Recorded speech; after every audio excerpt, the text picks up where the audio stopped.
Hello friends, welcome back to series smart house. నేను మీ మానస. ఈరోజు మన రెసిపీస్ హౌస్లో మీ అందరి కోసం చెన్నై స్ట్రీట్ ఫుడ్ అయినటువంటి ఫ్రైడ్ ఇడ్లీ రెసిపీని షేర్ చేయబోతున్నాను. ఇడ్లీ తినని పిల్లలకి ఇడ్లీ ఈ విధంగా ఫ్రై చేసి ఇవ్వండి, చాలా ఇష్టంగా తింటారు. రెసిపీని స్టార్ట్ చేసేద్దాం. దానికోసం ఈ విధంగా ఒక ప్యాన్ తీసుకొని స్టవ్ మీద పెట్టుకొని హీట్ చేసుకోండి. అందులో మనం ఒక 1 or 2 టేబుల్ స్పూన్స్ వరకు ఆయిల్ని యాడ్ చేసుకోవాలి. మనం ఈ రెసిపీని తయారు చేసుకోవడం కోసం ఆయిల్ క్వాంటిటీని కూడా ఎక్కువగా యూజ్ చేయాల్సిన అవసరం లేదు. ఒక 1 or 2 స్పూన్స్ ఆయిల్ యాడ్ చేసుకుంటే సరిపోతుంది. ఆయిల్ని యాడ్ చేసుకున్న తర్వాత మనం ముందుగా పోపు పెట్టుకోవాలి. పోపు కోసం ఒక 1 టీ స్పూన్ వరకు ఆవాల్ని యాడ్ చేసుకోండి. ఆవాల్ని యాడ్ చేసుకున్న తర్వాత నెక్స్ట్ ఇందులో మనం ఒక 1 టీ స్పూన్ వరకు జీరాను కూడా యాడ్ చేసుకోండి. ఈ రెండింటిని యాడ్ చేసుకున్న తర్వాత ఒక 1 మినిట్ వరకు చిటపటమంటూ ఫ్రై అయ్యే వరకు ఫ్రై చేసుకోండి. నెక్స్ట్ ఒక రెమ్మ కరివేపాకుని యాడ్ చేసుకోండి. కరివేపాకు యాడ్ చేసుకున్న తర్వాత అది కూడా ఫ్రై చేసుకున్న తర్వాత ఇందులో ఇప్పుడు మనం కొద్దిగా చాప్ చేసుకున్నటువంటి జీడిపప్పుని యాడ్ చేసుకోవాలి. జీడిపప్పుని యాడ్ చేసుకోవటం వల్ల పిల్లలు చాలా ఇష్టంగా తింటారు కదా జీడిపప్పుని. సో ఆ జీడిపప్పు టేస్ట్ కోసం పిల్లలు ఇష్టంగా ఇడ్లీస్ని కూడా తినేస్తారు. సో ఇలాగా జీడిపప్పుని కూడా యాడ్ చేసుకున్న తర్వాత గోల్డెన్ బ్రౌన్ కలర్ వచ్చే వరకు జీడిపప్పుని ఫ్రై చేసుకోవాలి. జీడిపప్పుని మాత్రం యాడ్ చేసుకోవటం మర్చిపోకండి, ఎందుకంటే జీడిపప్పు టేస్ట్ కోసమే చాలామంది పిల్లలు ఇష్టంగా మిగతా ఫుడ్ ఐటమ్స్ అన్నిటినీ తింటూ ఉంటారు. సో ఇలా జీడిపప్పుని ఫ్రై చేసుకున్న తర్వాత ఇందులో ఇప్పుడు మనం చాప్ చేసుకొని రెడీగా పెట్టుకున్నటువంటి ఆనియన్స్ని యాడ్ చేసుకోవాలి. నేనైతే ఒక 1 మీడియం సైజ్ ఆనియన్ తీసుకొని చాప్ చేసుకొని యాడ్ చేసుకుంటున్నాను. ఆనియన్స్ని యాడ్ చేసేసుకొని వీటిని కొద్దిగా కలర్ చేంజ్ అయ్యే వరకు ఫ్రై చేసుకోవాలి. ఆనియన్స్ యాడ్ చేసేసుకున్న తర్వాత మనం ఒక 1 or 2 మినిట్స్ వరకు ఫ్రై చేసుకోవాలి. ఇలా మనం ఫ్రై చేసుకోవడం వల్లనే ఆనియన్స్కి మంచి కలర్ అనేది వస్తుంది.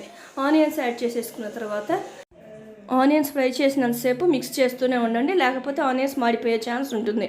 ఇలా ఆనియన్స్ని కూడా యాడ్ చేసిన తర్వాత నెక్స్ట్ సన్నగా స్లిట్స్గా కట్ చేసుకొని పెట్టుకున్నటువంటి పచ్చిమిర్చిని యాడ్ చేసుకోండి. పచ్చిమిర్చిని యాడ్ చేసేసుకున్న తర్వాత తిరిగి మళ్ళీ ఒకసారి మిక్స్ చేసుకోండి.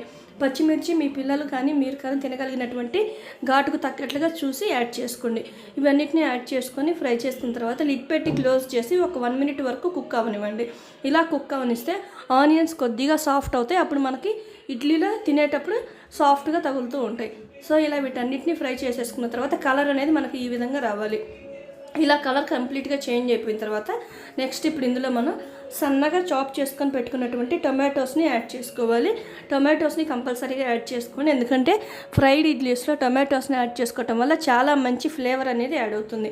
అంతేకాకుండా మీరు టొమాటోస్ని వీలైనంత వరకు కొంచెం పండినటువంటి టొమాటోని తీసుకొని యాడ్ చేసుకోవడానికి ప్రిఫర్ చేయండి. మనం టమాటోస్ని పండినవి యాడ్ చేసుకోవటం వల్ల టమాటో మనకి చాలా ఫాస్ట్గా కుక్ అయిపోతుంది.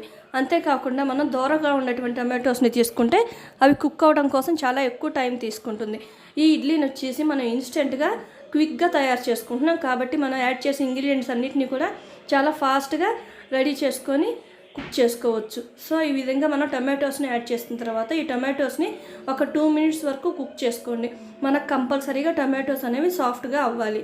ఇప్పుడు టమాటోస్ యాడ్ చేసేసుకున్నాక నెక్స్ట్ ఇందులో మనం టేస్ట్కి తగ్గట్లుగా సాల్ట్ని యాడ్ చేసుకోవాలి.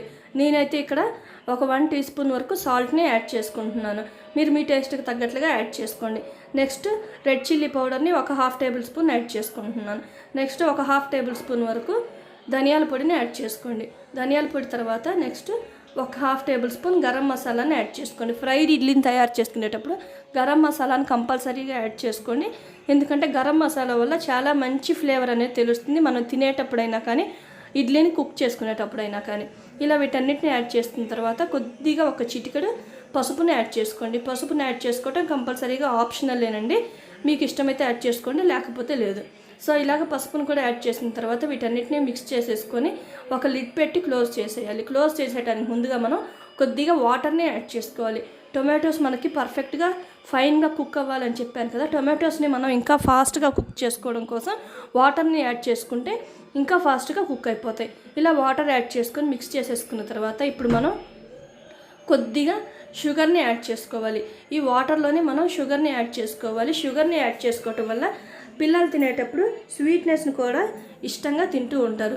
సో ఇలాగా ఒక 1/2 టీ స్పూన్ షుగర్ని యాడ్ చేసుకుంటే సరిపోతుంది. షుగర్ని యాడ్ చేసుకొని తిరిగి మళ్ళీ ఒక్కసారి మొత్తాన్ని మిక్స్ చేసుకోండి. ఇలా మిక్స్ చేసేసుకున్న తర్వాత ఇప్పుడు వీటన్నిటి మీద మనం ఒక లిడ్ పెట్టి క్లోజ్ చేసేసేయాలి. లిడ్ పెట్టి క్లోజ్ చేయడం వల్ల ఇంకా ఫాస్ట్గా టొమాటోస్ అనేవి సాఫ్ట్ అయిపోతాయి. ఇలా లిడ్ పెట్టి ఒక 1 minute కుక్ చేసుకుంటే సరిపోతుంది. ఇప్పుడు చూడండి మనకి టొమాటోస్ ఎంత ఫాస్ట్గా కుక్ అయిపోయినాయో కదా. అంతేకాకుండా చాలా వరకు టొమాటోస్ మనకి సాఫ్ట్ అయిపోయినాయి. ఇలా సాఫ్ట్గా అయిపోయినటువంటి ఈ టొమాటోస్లో ఇప్పుడు మనం సన్నగా చాప్ చేసుకున్నటువంటి కొత్తిమీరను యాడ్ చేసుకోవాలి. కొత్తిమీర కూడా కంప్లీట్గా ఆప్షనల్, మీకు ఇష్టమైతే యాడ్ చేసుకోండి, లేకపోతే లేదు. కానీ కొత్తిమీరని యాడ్ చేసుకోవటం వల్ల మనకి ఎక్స్ట్రా టేస్ట్ అనేది యాడ్ అవుతుంది. ఇలా కొత్తిమీరని యాడ్ చేసుకున్న తర్వాత తిరిగి మళ్ళీ ఒకసారి మిక్స్ చేసేసుకోండి.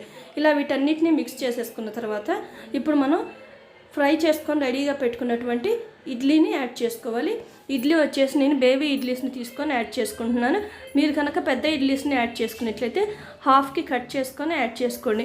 కానీ పిల్లలకి పెట్టేటప్పుడు ఇలాగా బేబీ ఇడ్లీస్ని సర్వ్ చేసి ఇవ్వటం వల్ల పిల్లలు చాలా ఇంట్రెస్టింగ్గా ఇష్టంగా తింటారు. సో ఇలాగ ఇడ్లీస్ని యాడ్ చేసేసుకున్న తర్వాత వీటన్నిటిని ఒకసారి మిక్స్ చేసుకోండి. ఈ స్టేజ్లో మనం మిక్స్ చేసుకునేటప్పుడు చాలా కేర్ఫుల్గా మిక్స్ చేసుకోవాలి. ఎందుకంటే మనం ఏమాత్రం స్పీడ్గా మిక్స్ చేసినా కూడా ఇడ్లీస్ అనేవి బ్రేక్ అయిపోయే ఛాన్స్ ఉంటుంది. కాబట్టి చాలా జాగ్రత్తగా కేర్ఫుల్గా మిక్స్ చేసేసుకోండి. ఇలా ఒకసారి పైన మిక్స్ చేసిన తర్వాత స్టవ్ ఆఫ్ చేసేసుకొని ఇడ్లీస్ అన్నిటిని మిక్స్ చేసుకోండి. అంతేకాకుండా స్టవ్ ఆఫ్ చేసిన తర్వాత లిడ్ పెట్టి క్లోజ్ చేయండి. ఇలా లిడ్ పెట్టి క్లోజ్ చేసేయటం వల్ల ఇడ్లీస్ మనం యాడ్ చేసినటువంటి ఇంగ్రీడియంట్స్ అన్నిటిని బాగా పీల్చేసుకొని టేస్ట్ అనేది కంప్లీట్గా చేంజ్ అయిపోతుంది. ఇప్పుడు లాస్ట్ అండ్ ఫైనల్గా గార్నిషింగ్ కోసం పైనుంచి కొద్దిగా కొత్తిమీరని యాడ్ చేసుకుంటే మన ఫ్రైడ్ ఇడ్లీస్ రెడీ అయిపోతాయి.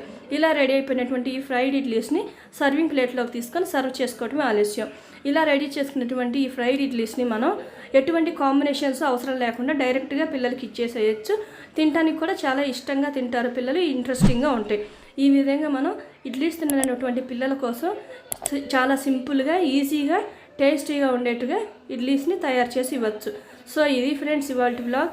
నా రెసిపీ మీకు నచ్చినట్లయితే please like, share, comment and subscribe to my channel series smart house. Thank you for watching.